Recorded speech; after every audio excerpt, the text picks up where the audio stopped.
band and a weight because we are going to do a single leg hinge with a band attachment. So it will be off to one side and whatever weight feels good for your normal hinge will work. So you can attach the band, like I said, to your side, and you can place it just above the knee on the outside leg, or we can switch it and place it on just above the knee on the inside leg.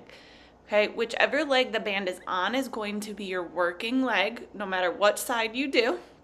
Okay, so if the band is on the knee just above the inside leg, that's my working leg. What I'm thinking about here is I'm trying to keep my knees tracking between my big toe, pinky toe. You can kind of think inside of knee tracking towards inside of big toe.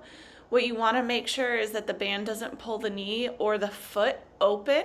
So you want to keep contact with the inside of your foot, the arch of your foot, and watch where that knee is tracking.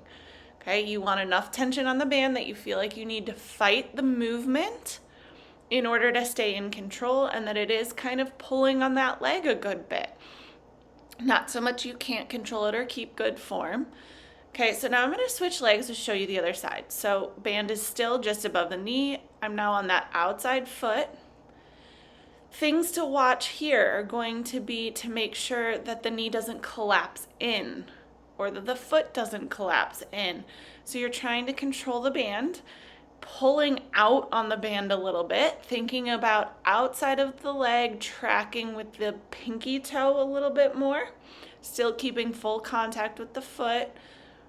With the band here around the outside foot, we're thinking about that side booty or glute med working to help pull that knee out. Okay, with the band on the inside leg, you're thinking inner thigh, squeezing to help engage and create that tension. So outside, side booty, inside, inner thigh. As always, don't hesitate to reach out with any questions you may have.